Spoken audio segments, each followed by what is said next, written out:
Saludos especiales, apreciados y apreciadas estudiantes. Hemos llegado al final de los módulos y vale la pena tener una clase tutorial de cierre con el objetivo de poder dejar compactados los conocimientos que ustedes recibido, han aprendido durante este semestre en la materia de Derecho Informático, ¿no? Yo estaba pensando mucho qué elementos que no sean redundantes, repetitivos, de aquello que vieron durante los materiales, los contenidos, los videos, las exposiciones, puede reforzar en este momento la idea del derecho informático. Y yo creo que el nombre de la clase o el título que le daré a la misma será el del derecho informático frente a la revolución digital del siglo XXI. ¿Sí? Eh, ¿A qué me refiero?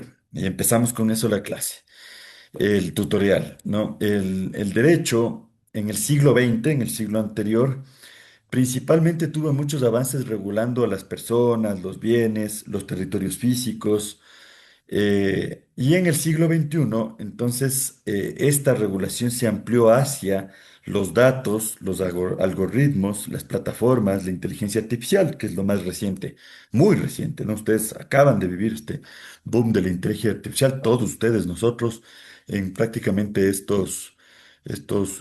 año, estos 2 años a lo mucho, en esta región latinoamericana y en el país nuestro, Ecuador.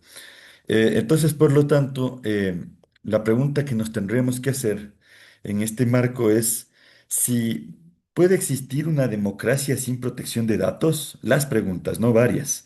¿O puede haber justicia cuando un algoritmo toma decisiones, por ejemplo? ¿O quién responde por daños causados por la inteligencia artificial, por ejemplo? O sea, estoy tirando tres de preguntas en el marco de los desafíos que tenemos en el siglo XXI. Entonces, en esa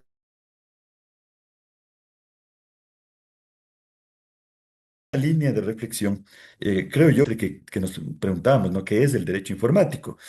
Ya sabemos que formalmente es una disciplina que regula relaciones derivadas del uso de tecnologías, de la información, de la comunicación, lo que conocemos como TICs. Ya sabemos que no se trata del estudio de computadoras, es decir, no es eso exclusivamente, eso es una parte, esas son herramientas, ¿sí? Lo que está detrás de la relación entre derecho y lo informático, lo digital, lo virtual, como habíamos dicho en el tutorial de arranque, es la noción del territorio virtual. Entonces, por lo tanto, lo que realmente regula este derecho son datos, Internet, inteligencia artificial, comercio electrónico, evidencias de tipo digitales, amplía el campo de delitos hacia la noción, al campo de informáticos, aborda las plataformas digitales no como herramientas, sino como territorios, nos pone a pensar en la ciberseguridad. Es decir, el derecho informático lo que hace es regular el poder que surge del control de la información, como todo derecho, y desde un punto de vista más progresivo de derechos, es decir, establece los límites que puede tener ese poder llamado información, que ya no reside solo en un estado, sino en un territorio virtual que trasciende fronteras. Bien, entonces, por lo tanto, hay ese marco que hemos enlistado brevemente de ese derecho informático. El primero, que es el que se ha vuelto más común y que ustedes lo habrán escuchado mucho, es la protección de los datos personales. O sea, ahora, si el siglo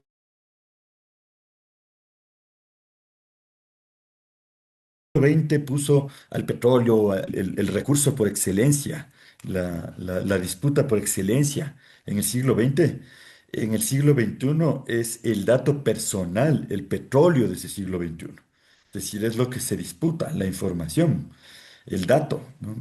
Ustedes ya se habrán dado cuenta de la cantidad de formas que ya se vuelven hasta perceptibles en la que se toman datos, ¿no? Muchas veces no te das cuenta, otras veces te puedes ir percatando cuando ya se habrán dado cuenta que tienes una conversación y después tus redes sociales empiezan a ofrecerte servicios o bienes asociados a la conversación que tuviste, ¿no?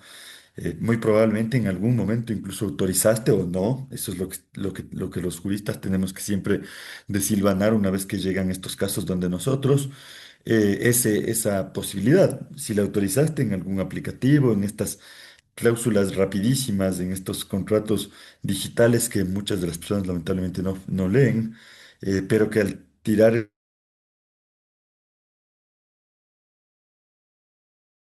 el dedo hasta un punto lo aceptan y en otros que es todo un debate, ¿no? Entonces, este quizás es el tema más desafiante del siglo XXI, la protección de sus datos personales, porque hay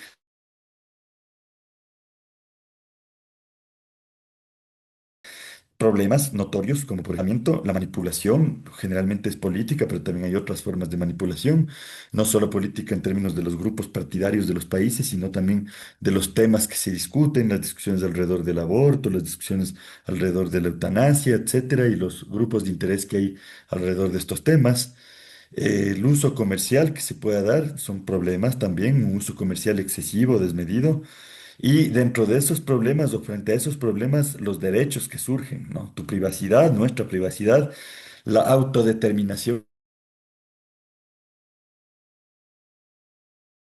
informativa, que es una institución muy importante. Si no regresen a eso, este concepto es muy importante, muy parecido, perdón, a un concepto de autodeterminación territorial que se usa en el pluralismo jurídico.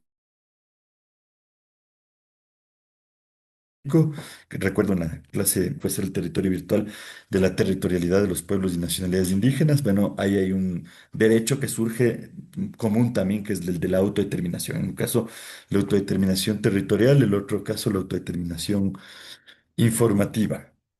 Esta idea del consentimiento, es decir, es consentir, aceptar desde elementos establecidos o preconfigurados en términos asimétricos con las condiciones que puede tener una persona. Eso es extremadamente importante seguirlo discutiendo. Y los accesos en determinadas plataformas, las rectificaciones, entre otras cosas, ¿no? O sea, todo esto alrededor de los datos personales, de mi nombre, de mi rostro, de mis gustos, preferencias, de las identificaciones que pueda tener y una larga lista. No crean que datos personales es una cuestioncita ahí de 10 ítems, ¿no? Una larga lista de cosas que incluso a veces no estamos conscientes de qué puede llegar a ser un dato personal. El segundo gran desafío, no hay ninguna duda de que es la ciberdelincuencia. Es decir, tenemos en este momento, no nuevo, ya viene acumulándose desde el boom del Internet, un fenómeno ciberdelictivo en ascenso y en expansión. El phishing, los fraudes electrónicos, los robos de identidades, los ransomware, el acceso ilícito, los ataques informáticos, una larga lista, ¿no? El delincuente ya no cruza fronteras para poder establecer dolosamente una afectación a un bien jurídico protegido. El delincuente o la delincuente ahora le basta en muchos de estos casos con una conexión a Internet, ¿no? Y va generando, hay problemas muy amplios de esto. eh, Quizás el más escandaloso que hemos escuchado es el tema de la pornografía infantil, pero la lista es muy larga, ¿no? Es otro gran desafío.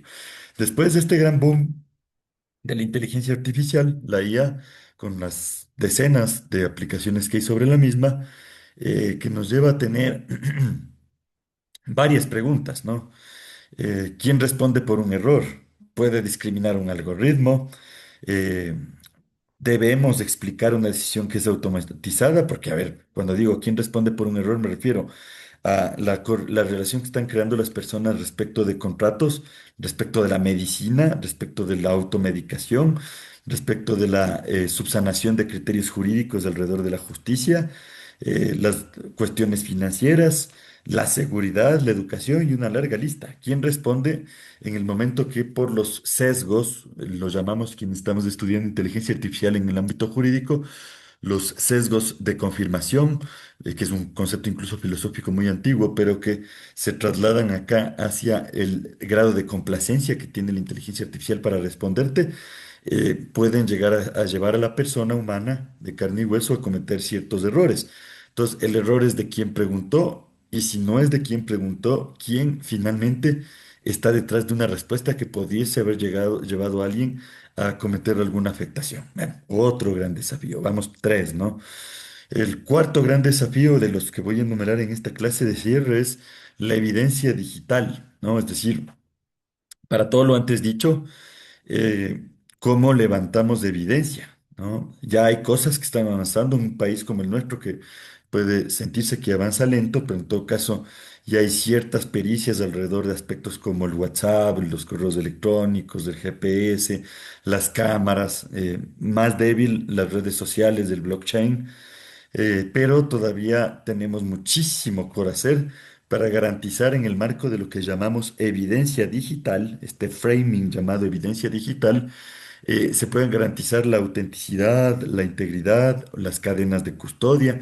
Tenemos muchos desafíos, ¿no? Este es un campo que yo espero les haya fascinado mucho porque tenemos muchos desafíos en todas las disciplinas. Recuerden en la clase tutorial de apertura les decía, no. No es que hay una disciplina del derecho informático. El derecho informático atraviesa todas las disciplinas, ¿no? Entonces, si hablo de cadena de custodia, va a siempre venir a su mente más el derecho penal y cómo garantizo el origen de una información que está en una plataforma virtual hacia un juicio oral, hacia el punto en el cual se puede correr ese elemento y se puede convertir en prueba. O de la misma manera en qué forma establezco la relación civil que existe en un contrato que se genera con un sistema de autentificaciones, perdón, autentificaciones a través de datos personales. Entonces, es muchos los desafíos. He puesto un ejemplo penal y civil rápido, ¿no? El quinto gran desafío, como para cerrar esta lista corta, son el tema de la libertad de expresión en las plataformas digitales. Tuve el gusto recién de participar en un, que les invito de paso, aprovecho este pequeño paréntesis para que vean el podcast de la Escuela de Derecho. Está muy interesante, muy esforzado, y el tema con el que me invitaron a abrir una nueva etapa de este podcast fue justamente la discusión alrededor de la libertad de expresión en las redes sociales. Como es la red social definitivamente la nueva plaza pública, entonces surgen conflictos, ¿no? Censura, responsabilidad posterior. Verán en el podcast que derivamos sobre responsabilidad posterior siempre antes que de censura previa. Y así están todos los estándares internacionales. Desinformación, discursos de odio, la moderación de contenidos, responsabilidad de las plataformas donde se generan estas discusiones. Son todos temas que nos llevan a discutir en materia no solo de derechos infraconstitucionales, sino ya de derechos constitucionales y derechos humanos. Porque nos preguntamos quién decide qué puede permanecer publicado en Internet, ¿no? ¿Dónde está esa base?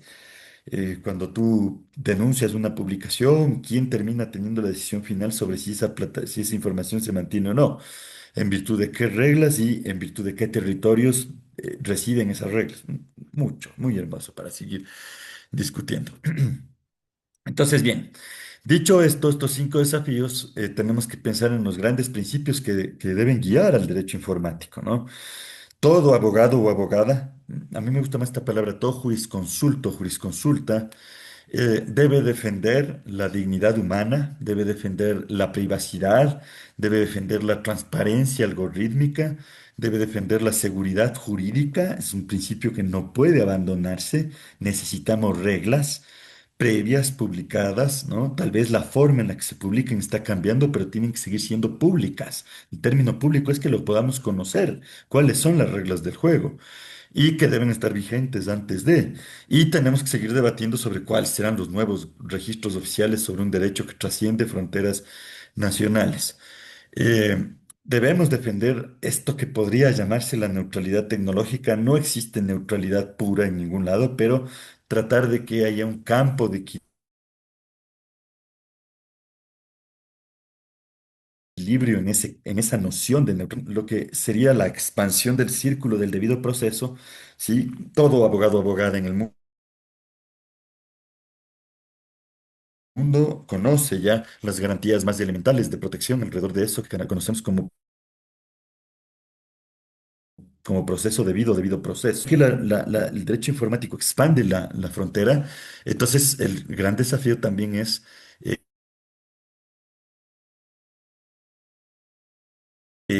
preguntarnos cómo se va correlación transfronteriza y qué ente jurídico que sigamos creando a través de, por un lado, tratados, convenios y por otro lado, la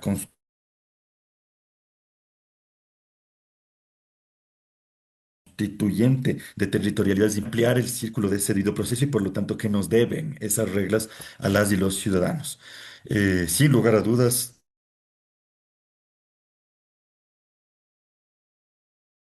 profundizar en la responsabilidad por los... no, que el territorio sea virtual no significa que no haya relaciones que generan derechos, responsabilidades,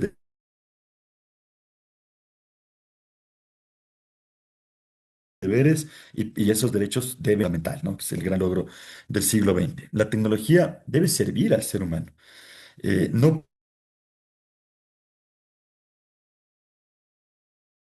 puede sustituir la protección del mucho para discutir.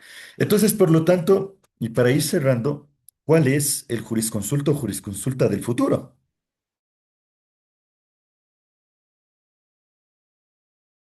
Presente, futuro, el siglo XXI. En el marco jurisconsulta, ese abogado o abogada ya no solo interpreta normas, no, ya no. Bueno, eso hace rato incluso, ¿no? Es decir, desde que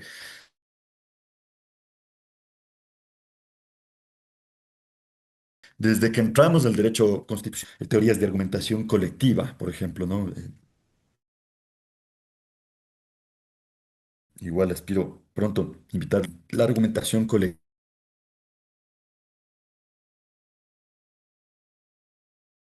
que está muy, muy ligada a pueblos, nacionalidades, pero a partir de esa reflexión, en algún momento se encontró una gran conexión con lo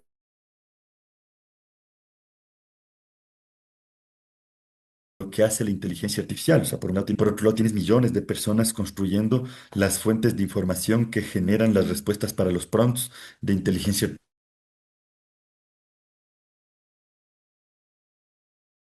artificial. Bueno, pero eso tendremos otro momento, pero un paso grande a la teoría de la argumentación general que después se derivó en la argumentación jurídica y que humildemente estoy tratando de proponer una noción llamada teoría de la argumentación colectiva, desde acá, desde Latinoamérica, ¿no?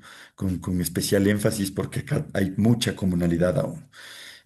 Entonces, por lo tanto, ese abogado ya tenía que haberse desafiado a no solo interpretar normas a partir de los años 50, 60 del siglo XX, con todos estos modos de discusión sobre qué es lo justo, sobre este retorno, al jus naturalismo, sino a una especie de jus constitucionalismo configurado a partir del más amplio rigor en el sentido de las relaciones fundantes en principios. Bueno, este es todo un debate constitucional. Entonces ya no era solo el rol del jurista y la jurista, mucho más aún del juez, jueza o del operador judicial, interpretar normas.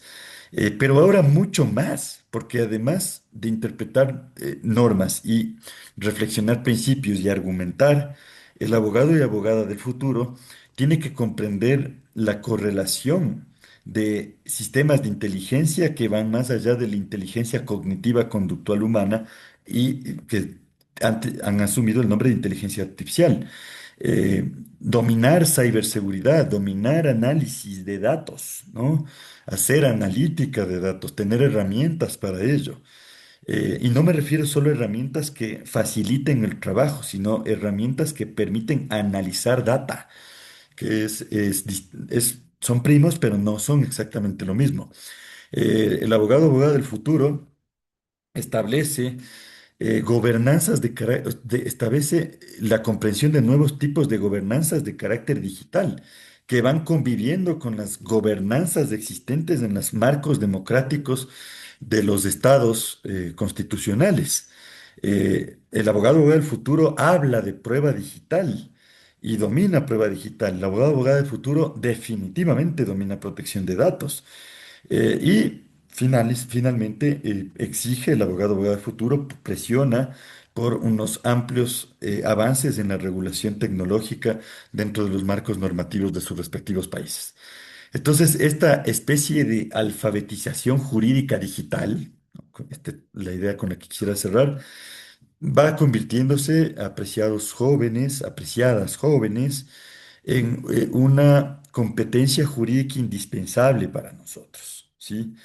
Eh, las revoluciones tecnológicas están transformando el derecho. De la misma manera que la imprenta en algún momento, por ejemplo, estableció la libertad de expresión, porque De igual modo que ahora puedes escribir cuando en tu red social, en tu plataforma. Eh, y entonces, cuando sale la imprenta, podías hacer una hoja, un documento, un libro y trascender tus ideas.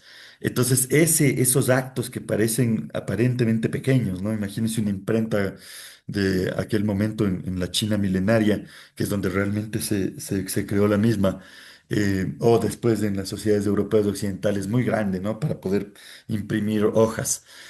Ahora tú tienes una pequeña computadora y cada vez la cosa es más pequeña, tu celular, un rectángulo en casi todos los casos donde puedes tipear unas ideas, también cada vez más reducidas, pero en todo caso tus ideas. Entonces, eso genera un acto transformador. Por lo tanto, la revolución tecnológica está transformando el derecho. Ya no solo tipeas ideas, sino que igualmente que la imprenta permitió la hoja y la hoja permitió que firmemos un contrato, entonces aceptas o declinas una contratación digital. O en su defecto, entras o no entras a un nodo de conexión para un posible circuito ilegal. Entonces empiezan esas correlaciones a través de esta nueva revolución eh, potente que se llama el Internet, que se llaman los datos, ¿no? El Internet creó el derecho informático, ahora la inteligencia artificial, que no es lo mismo que el Internet solamente, es decir, son primos otra vez de este ejemplo que decía, pero no son exactamente lo mismo. Esa inteligencia artificial nos obliga a pensar y a repensar las responsabilidades, la privacidad, la justicia, la democracia. El más grande desafío no es construir máquinas más inteligentes, sino dentro de esa relación, a través de esas máquinas, y espero no con las máquinas, realmente ese es un sincero deseo de mi parte, repito esta idea, ¿no? Es esa relación a través de las máquinas, no con las máquinas, ¿no? No se subjetiva a las máquinas, sino se comprenden los nuevos canales de relaciones entre sujetos, ¿no? Puede ser incluso no solo humanos, sí puede ser con la naturaleza, con los colectivos, los otros dos sujetos de derechos vigentes en nuestro sistema jurídico.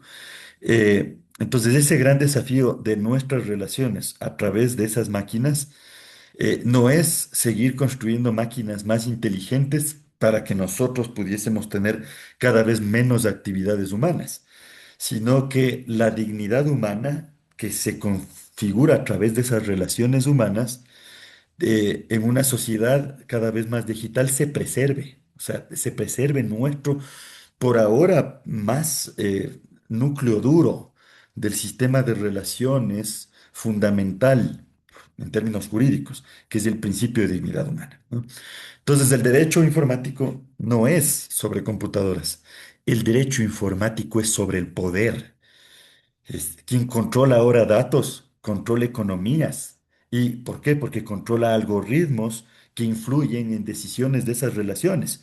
Por eso hablamos de dignidad humana, porque la dignidad humana históricamente ha sido afectada efectivamente por poderes, y lo que hemos hecho en el constitucionalismo del siglo XX es intentar poner la mayor cantidad de límites racionales a esos poderes para que no afecten a la dignidad humana. Entonces ahora los algoritmos influyen en decisiones y por lo tanto esas decisiones deben, si vienen del poder o son parte de esas relaciones de poder, deben encontrarse con límites llamados derechos digitales. Y esos derechos digitales nos deben proteger en el siglo XXI. Entonces, el desafío más importante de un jurista contemporáneo es asegurar que ese avance tecnológico fortalezca el Estado de derechos y justicia y no debilite la democracia. Ese es posiblemente el mensaje con el que quisiera cerrar esta clase y agradecerles otra vez por su compromiso en un tema y desafiarles, ¿no?